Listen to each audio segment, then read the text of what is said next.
BJP picture में नहीं है बंगाल के, इसलिए बीजेपी के ऊपर कोई बयान देना, उनको बढ़ावा देना है। प्लास्टिक बैन सुबह के वक्त तो मुकम्मल, रात को कहीं कहीं कोई दुकानदार चुपके से दे रहा है, उसके ऊपर भी कार्रवाई हो रही है। कई फाइन हुआ है, कई जगहों पे दुकानों को सील करने तक का नोटिस दिया गया है। इंडिया न्यूज, मैं नूर आलम। अभी फ़िलहाल मैं हूँ कमेटी म्यूनसिपल के वार्ड नंबर 5 के काउंसलर अफजल खान के साथ। आइए हम बात करेंगे अभी जो तृणमूल के जरिए एक मुहिम चलाई जा रही है प्लास्टिक बैन को लेकर के। इसके अलावा हिंदुस्तान में अभी जो हालात हैं, कुछ सियासी चर्चे पे बात करेंगे और जानने की कोशिश करेंगे कि उन मुद्दों पे अफजल खान साहब की क्या राय है। अफजल साहब, इंडिया न्यूज़ में बहुत बहुत स्वागत। वेलकम, शुक्रिया। अभी फ़िलहाल तृणमूल की तरफ से देखा जा रहा है काफ़ी दिनों से प्लास्टिक को बैन करने की मुहिम चलाई जा रही है। कमट्टीबादी में भी स्कूल लोगों ने आपने एक्टिविटी की, इसके बारे में थोड़ा डिटेल हमारे व्यूअर्स को बताएं। नहीं, टीएमसी की तरफ से नहीं, गवर्नमेंट ऑफ वेस्ट बंगाल ने निर्मल, हाँ नहीं, पूरी दुनिया में सिंगल यूज प्लास्टिक और दूसरे पॉलीथीन और प्लास्टिक की चीज़ों पर बहुत सारी पाबंदियां लगाई जा रही हैं। 1 जुलाई से आपको पता होगा कि पूरे इंडिया में सिंगल यूज प्लास्टिक को बैन कर दिया गया है। और बंगाल में भी हमारी मोहतरमा सीएम ममता बनर्जी, उन्होंने भी निर्मल बंगला मिशन के हिसाब से तहत पूरे बंगाल में, चूँकि प्लास्टिक आपको पता होगा, प्लास्टिक का इन्वायरमेंट के ऊपर जो ख़राब असर है, मतलब ओशियन तो तकरीबन सब समुद्रों को, बराजमों को प्लास्टिक निगलता जा रहा है। जानवर, पेड़ पौधे के बाद इंसान की सेहत और इंसान के रोज़ाना की ज़िंदगी के ऊपर प्लास्टिक का बहुत ज़्यादा बुरा असर पड़ रहा है। कमेटी ने इसको बंद करने के लिए किस तरह से आप लोगों ने? आपको बताते हम कि हम लोग पिछले कई महीनों से, और 1 महीनों से पूरे 1 से लेकर 35 नंबर वार्ड तक हम लोगों ने पहले माइक प्रचार किया था। हम लोग तमाम जगहों पे गए थे, जो बड़े बड़े मार्केट हैं, बड़े बड़े बाज़ार हैं, वहाँ पे जाके हम लोगों ने जाके कहा था। कमेटी में भी 2 दिन हम लोग निकले हैं, सुबह के बाज़ार में और शाम के बाज़ार में। वाइस चेयरमैन तुषार चटर्जी जी, जो हमारे CIC है, समीर पुरुटंडू राजूदा उनका नाम है, CIC है पब्लिक हेल्थ के, वो हम थे, अफसाना खातून थी, उसके अलावा और भी हमारे जो दूसरे ये रेशमा जहाँ थी, दूसरे काउंसलर हमारे, तमाम काउंसलर खुद इस चीज़ की अहमियत को समझते हुए हम लोगों ने जाकर रिक्वेस्ट किया है कि आप लोग प्लास्टिक, पता है 30 तारीख बोलने में कभी कभी शर्म लगता है कहीं कहीं पे ये, कि 30 तारीख को जब हमारी बोर्ड मीटिंग हुई है तो उसमें जब खाका पेश हो रहा है प्लास्टिक बैन के ऊपर कि 1 महीने के बाद क्या हुआ, तो वहाँ पे ये आ रहा है सामने उठ के कि 8 नंबर से 35 नंबर वार्ड में कमेटी म्यूनसिपल प्लास्टिक बैन सुबह के वक्त तो मुकम्मल, रात को कहीं कहीं कोई दुकानदार चुपके से दे रहा है, उसके ऊपर भी कार्रवाई हो रही है। कई फाइन हुआ है, कई जगहों पे दुकानों को सील करने तक का नोटिस दिया गया है। लेकिन उसमें ये भी सामने आया कि 1 से 7 में इसका कोई भी असर नहीं है। हालांकि प्रचार हुआ, सब कुछ हुआ। ये इसका कड़ा कदम किस तरह उठाना है? ये हम लोग के म्यूनसिपल ऑफिशियल अब आएंगे। हम लोग चूँकि कमेटी में बहुत ज़्यादा आबादी है, तो फिर हम लोग 1-2 मतवार निकल रहे हैं, लोग हम लोग बोल रहे हैं, लोग सोशल मीडिया की तरफ से हम लोग बोल रहे हैं, तो हम लोग म्यूनसिपल ऑफिशियल आएंगे। शुरू में हम लोग छोटा फाइन करेंगे 500 का, 1000 का। उसके बावजूद अगर जो लोग रिपीटेड देखे गए हैं, मतलब गलती करने पे रिपीटेड करने के बाद भी कर रहे हैं, उनको बड़ा फाइन 25,000 का फाइन भी होगा। के लिए आप प्लास्टिक बैन कर रहे हैं, क्यों ना अच्छा हो कि और जो कंपनियां प्लास्टिक बनाती हैं उनको ही बैन कर दिया जाए, कंपनियों पे रोक लगा दी जाए कि उस तरह के प्लास्टिक ना बनाएं जो लोग सेवन करते हैं। यहाँ पे हज़ारों लाखों लोगों को रोकना और एक कंपनी को रोकना, दोनों में कौन सा आसान लगता है अफजल खान साहब? सबसे आसान अपनी मदद आप है। आपको पता होगा कि कोई भी गवर्नमेंट जब एक स्कीम लाती है तो उसको इम्प्लीमेंट आवाम करता है, रूट लेवल से इम्प्लीमेंट होता है। प्राइम मिनिस्टर या चीफ मिनिस्टर एक बात बोल देंगे तो वहाँ से वो लोग डायरेक्ट वहाँ से नहीं कर पाएंगे। इसको इम्प्लीमेंट करने का काम नीचे मैदान में उतरकर रूट के लोगों को है। मैं बता दूं कि अच्छा एक बात बताइए, हम प्लास्टिक का इस्तेमाल नहीं करेंगे, अपने घर से झोला, जूट का झोला लेके जाएंगे, जब वो प्लास्टिक बिकेगा नहीं तो वो प्लास्टिक के कारखाने तो खुद ब खुद बंद हो जाएंगे। तो जो चीज़ मेरे हाथ में आसान है, मान लीजिए नोएडा में एक प्लास्टिक का कारखाना है, कोई भी कंपनी का, मैं नाम नहीं लेना चाह रहा हूँ, क्या कि प्लास्टिक वगैरह जानती है जो चीज़ें हैं, ये पेट्रोकेमिकल कारखानों में बनती है। उन कारखानों में सिर्फ प्लास्टिक नहीं बनता है, बहुत सारे सामान बनते हैं, और ऐसा प्लास्टिक नहीं बनता है कि जो, मतलब उसमें से कौन से डिपार्टमेंट में, सुन लीजिए, नहीं फाइन तो होता ही है, लेकिन उसमें बहुत सारा है जहाँ पे वो लोग कर लेते हैं। लेकिन हम जब उसका इस्तेमाल नहीं करेंगे, वो बिकेगा नहीं, तो कोई भी कंपनी बेवकूफ़ नहीं है कि अपना प्रोडक्ट बनाकर उसको रखे रहें। अफजल खान साहब, शायद ये भी मुहिम उसी तरह हो जाए। 7 नवंबर 2021 को आपकी पश्चिम बंगाल सरकार ने गुटखा पे बैन लगाया था, और गुटखा बिक रहा है या नहीं बिक रहा हम सभी जानते हैं। तो क्या ये भी बैन उसी तरह होकर के रह जाएगा जिस तरह 7 नवंबर को 2021 में अनाउंस हुआ था गुटखा बैन किया जा रहा है? अच्छा, एक बात बताइए, गवर्नमेंट जो बहुत सारे मेरे सोशल मीडिया फ्रेंड हैं जो माशाल्लाह पढ़े लिखे हैं, एडुकेटेड हैं, लेकिन वो सब उल्टा, मतलब ये जो सवाल आपने किया ना कि कारखाने को बंद कर दिया जाए, हम बोल रहे हैं कि मेरे पास जो काम है, मेरा काम क्या है कि हम प्लास्टिक इस्तेमाल नहीं करेंगे। सुन लीजिए, सुन लीजिए, नहीं, हम बोल रहे हैं कि हम अपने थ्रू पूरे इन्वायरमेंट को, आने वाली नस्लों को प्लास्टिक से बहुत ज़्यादा, पूरे वर्ल्ड को नुकसान है। ठीक है, हम इस्तेमाल नहीं कर सकते। हम ये काम मेरे लिए सबसे आसान है कि हम ये प्लास्टिक का इस्तेमाल नहीं करेंगे, सबसे आसान है। अब नोएडा में, गुजरात में, महाराष्ट्र में एक कारखाना जो प्लास्टिक बनाता है, तो पूरे कमहट्टी के लोग क्या उठ के चलेंगे कि वो कारखाना के सामने जाके आंदोलन करके बंद करा करके? देखिए, गवर्नमेंट जब देता है तो उसमें बहुत सारी चीज़ें, बहुत सारा ये होता है जिसकी वजह से वो लोग बच जा रहे हैं, लेकिन मेरा सबसे आसान चीज़ है कि हम यूज़ नहीं करें। जब हम यूज़ नहीं करेंगे, देखिए 8 से लेके, एक बात बताइए, 8 से लेके 35 तक किस तरह इस्तेमाल हो रहा है, तो 1 से 7 तक जिस तरह तमाम लोग बोलते हैं कि एक अलग तस्वीर बना दी गई है कि यहाँ पर कोई लॉ एंड ऑर्डर मानना नहीं है, सब चीज़ 8 से 35 तक ठीक रहता है, लोग मानते हैं क्या? वो भी इंसान है, पढ़े लिखे हैं, कम्युनिटी में भी पढ़े लिखे लोगों की लिटरेसी रेट बढ़ी है। तो हम जब गवर्नमेंट एक अच्छा चीज़ इंप्लीमेंट करने को बोल रही है तो उसमें साथ देना चाहिए, उसमें साथ दे के अपने माहौल को, अपने कम्युनिटी को, सुनिए ये छोड़ दीजिए। महुआ मित्रा को बयान को लेकर के काफ़ी सियासी सरगर्मी तेज हो गई है।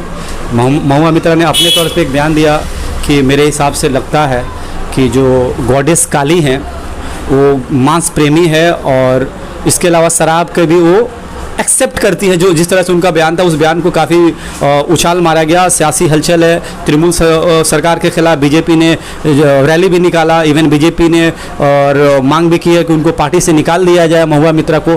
आप लोगों को महुआ मित्रा के इस बयान को लेकर क्या कहना है? हमारी पार्टी स्पोक पर्सन ने क्लियर कर दिया है कि महुआ मित्रा का वो पर्सनल बयान है। हमारी पार्टी इस बयान के साथ किसी भी हिसाब पे खड़ी नहीं है, ये हमारी पार्टी ने क्लियर कर दिया है। और मेरे हिसाब से किसी भी धर्म के धार्मिक कोई बयान देने से पहले उसको ध्यान से देना चाहिए, किसी के भी सेंटिमेंट को कभी भी हर्ट नहीं करना चाहिए। और रही बीजेपी की बात, तो बीजेपी अपने दामन में जाके बीजेपी के ऊपर कुछ नहीं बोलना। इसके अलावा बीजेपी के एक और कहना है कि हम ये वादा करते हैं कि 2024 से पहले बंगाल में NRC CAA लागू करेंगे। इस पर आप क्या बोलना चाहेंगे? अरे बीजेपी कुछ नहीं करेगी, बीजेपी सिर्फ नफरत फैला सकती है, और नफरत फैलाने के अलावा उसके पास कोई काम नहीं है। और वो NRC CAA लेकर बहुत दिनों से बात चल रही है, जब होगा तो देखा जाएगा।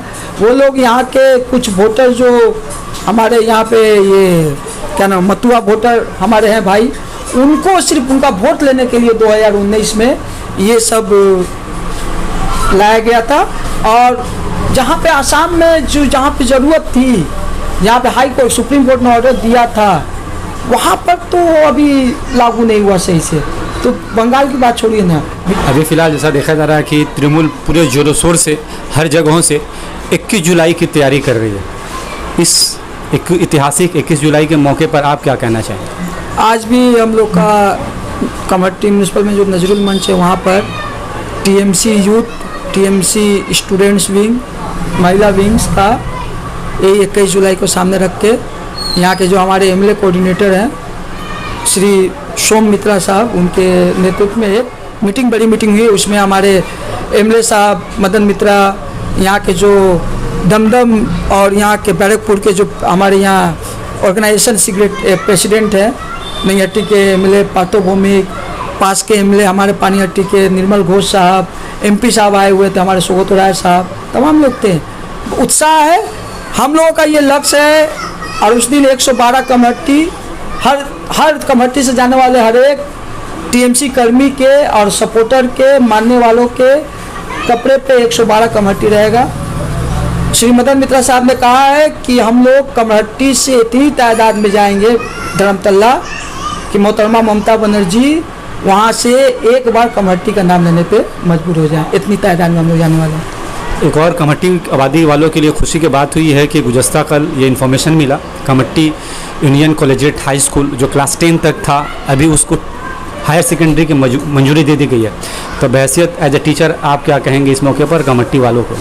बहुत ही खुशी की बात है और मैं सबसे पहले मुबारकबाद पेश कर रहा हूँ यूनियन कॉलेजिएट स्कूल के तमाम मतलब स्टाफ के, टीचर्स का, teaching and non teaching staff का। उन्होंने बेहद मेहनत किया है इसमें कोई, लेकिन अब साथ ही साथ मैं शुक्रिया अदा करूँगा मोहतरमा ममता बनर्जी साहबा का, जिन्होंने बंगाल हमारे कमहट्टी में, बंगाल में बाकी स्कूलों की कमहट्टी में एक उर्दू मीडियम स्कूल के हायर सेकेंडरी का स्कूल का मंजूरी देकर, और ख़ास तौर पे हमारे यहाँ मदन मित्रा साहब, सुगोदो राय साहब, उन्होंने भी मेहनत की है। मैं उन तमाम लोगों का शुक्रिया अदा करूँगा। और आइंदा दिनों में जो कमहट्टी उर्दू जूनियर स्कूल है जो क्लास 8 तक चल रहा है, हम लोग कोशिश कर रहे हैं, बात हुई है एमएलए साहब से, हम लोग उसको भी क्लास 10 तक कराएंगे, लोग उसको भी एचएस तक कराया जाएगा। उसका इंफ्रास्ट्रक्चर वगैरह तैयारी है, उसमें टीचर्स एसएससी के तहत या फिर हम लोग पार्ट टाइम टीचर कैसे करके इसके ऊपर बात चल रही है, ये हम लोग किया जाएगा। तालीमी तरक्की जिस कौम में आ जाएगी उस कौम को कोई पीछे नहीं रख सकता है। इसलिए हमारे कमहट्टी में और ख़ासतौर पे उर्दू बोलने वालों के लिए ये बहुत बड़ी खुशखबरी है कि कमहट्टी यूनियन कॉलेजिएट जो अपना एक मुकाम बना चुका है वो 11 और 12 के लिए मंजूरी मिल गई है। कि आज देख रहे हैं पूरा हिंदुस्तान में नफ़रत के बीज बो चुकी है कुछ सियासी पार्टियाँ, और आज दो समुदाय के लोग आपस में लड़ रहे हैं। इसी दौरान कुर्बानी ऐसा त्यौहार आ रहा है, तो इस त्यौहार में एक मुस्लिम समुदाय के लोग हमारे हिंदू भाइयों के लिए किस बात का ख्याल रखें और उनका जो सेंटिमेंट है, धार्मिक जो सेंटिमेंट है वो हट ना हो, हमारे चैनल के माध्यम से लोगों को, कमेटी वालों को क्या मैसेज देना चाहें? देखिए, पीस कमेटी मीटिंग परसों हुई है। हम लोगों ने हर साल ही पीस कमेटी के तहत जो मेम्बरान है और बाकी जो दानिश्वर तबका है, मैं पूरे हिंदुस्तान में भी पहले भी चला हुआ, सबसे पहले कोई भी जानवर आप कीजिए, कोई भी जानवर, उसकी कोई तस्वीर एक सोशल मीडिया पे नहीं डालना, किसी भी सोशल मीडिया पे, फेसबुक हो, व्हाट्सएप हो, इंस्टाग्राम, कोई भी सोशल मीडिया पे कोई भी तस्वीर नहीं डालनी है। सवाब कुर्बानी करने से मिलता है, उसकी तस्वीर को साया करने से नहीं होता। दूसरी बात, जब आप शिरनी बांटे, तबरुक जब बांटे, उसको बेहतरीन तरीके से कपड़े के इसमें रख कर, कागज़ में ये करके फिर कपड़े में रख कर, प्लास्टिक बैन है इसलिए प्लास्टिक को मत ले जाइएगा, प्लास्टिक के ऊपर रख कर उसके बाद से एकदम मतलब कि उसमें कोई खून वगैरह नहीं हो, इसका ख्याल रखिए। साथ ही साथ जो कुर्बानी के बाद जो बाक़ियात बचते हैं उसके लिए हमारे कमेटी म्यूनिसिपल ने हर मोहल्ले में, हर इलाके में अलग से उसके लिए हम लोग गार्बेज का वो टैंक रखेंगे, उसके अंदर डालिए, इधर उधर मत फेंकिएगा। हम लोग उस हाँ, ताकि आने एकदम अंदर वो ढक्कन रहेगा, ढक्कन बंद कर दीजिए। वहाँ पे एक मोबाइल नंबर हम लोग दिया रहेगा उसी मतलब गाड़ी के ऊपर। जब वो भर जाए, कोई भी एक जिम्मेदार आदमी फ़ोन कर दे कि आपका भर गया, साथ साथ म्यूनिसिपल के स्टाफ आके ले जाएंगे, दूसरा एक खाली वहाँ पर रख देंगे। पानी का भी इस्तेमाल इंतजाम हम लोगों ने किया है। ये तमाम चीज़ें हम लोगों ने की है। मैं पेशगी मुबारकबाद दे रहा हूँ तमाम लोगों को ईद उल बकरीद की। और साथ ही साथ 9 तारीख को उल्टा रथ है, हम लोगों ने तय किया है। हम लोग पीस कमेटी मीटिंग में हमारे बड़ी मस्जिद के इमाम, खतीब व इमाम हजरत जनाब मौलाना सैफुल्लाह अलीमी साहब ने भी कहा है कि 9 तारीख के रात को, चूँकि उल्टा रथ है, बहुत बड़ा एक रथ यहाँ पे पूरे बंगाल में सबसे बड़ा रथ मेला में से एक रथ मेला यहाँ पे हो रहा है, हमारे यहाँ पे रथ तल्ला पे बेलगड़िया में। इस रास्ते से जानवर वगैरह आते हैं, तो इसलिए 9 तारीख के रात को से पहले 8 तारीख को ही तमाम जानवर आप लोग अंदर मंगा लीजिए। 9 तारीख को इस रास्ते से कोई भी जानवर मत मंगाइए जिसकी वजह से किसी को भी मौका मिले। ये हम लोगों ने ठीक किया है। ये रहा इस बारे में। साथ ही साथ मैं एक बात बता दूं, प्लास्टिक पे बोलते बोलते प्लास्टिक आ गया, तो इसीलिए मैं बोला हम लोग अपने वार्ड से 15 तारीख को एक प्रोग्राम कराने जा रहे हैं। लोग एचएस और 10 क्लास में जो बच्चे पास हुए हैं वार्ड नंबर 5 उन तमाम को, और कमेटी लेवल पे भी जो टॉपर हैं और दूसरे तरह के उनको भी दिया जाएगा। साथ ही साथ हम लोगों ने इन्वायरमेंट का ख्याल रखते हुए प्लास्टिक बैन अवेयरनेस के ऊपर भी एक प्रोग्राम रखा हम लोगों ने, और अपने वार्ड के लोगों को हम लोग जूट बैग मुहैया करेंगे। बराए मेहरबानी इस जूट बैग को लेकर आप बाज़ार जाइए, प्लास्टिक का इस्तेमाल मत कीजिए। साथ ही साथ ट्री प्लांटेशन का भी प्रोग्राम, मतलब इन्वायरमेंट रिलेटेड प्रोग्राम हम लोग कर रहे हैं। हाँ, ये वार्ड में या कमेटी? नहीं, बाकी जगह 10 नंबर वार्ड में हुआ है, 15 नंबर वार्ड में ये हुआ अपने है। वार्ड हम में लोग 1 से 7 नंबर वार्ड में ये कर रहे हैं। हम लोग पूरे कमेटी में प्लास्टिक के नुकसानात को हम लोग बताएंगे। हम लोग गुजारिश करेंगे कि इसके नुकसानात को समझिए। और अल्टरनेटिव बहुत सारे लोग हमसे पूछ रहे थे, मेरे अच्छे अच्छे फेसबुक फ्रेंड है, तंकित करने की याद, तंकित अच्छी बात है, हम लोग को इस्लाह भी होती है। तो उन्होंने कहा था कि अल्टरनेटिव आप लोग क्या कर रहे हैं। मैं अपने वार्ड के लिए कोशिश कर रहा हूं कि हर घर पे एक जूट का बैग उन तक पहुंचा दूं कि आप प्लास्टिक का इस्तेमाल मत, ये जूट का बैग बाजार लेके जाइए। जूट का बैग आपके तरफ से होगा या स्पॉन्सर्ड? ना, बिल्कुल हम लोग के तरफ से होगा। सब कुछ हम लोग का बहुत चाहने वाले हैं, वेल विशर हैं, जो लोग मदद का हाथ बढ़ा देते हैं और हम लोग के इस मिशन में वो लोग हमारी मदद करते हैं।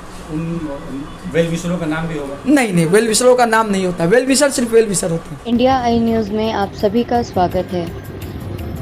आज मैं आपको बताना चाहूँगी, कोलकाता मैरिज हॉल कम कीमत में अच्छी फैसिलिटीज़ प्रोवाइड करती है।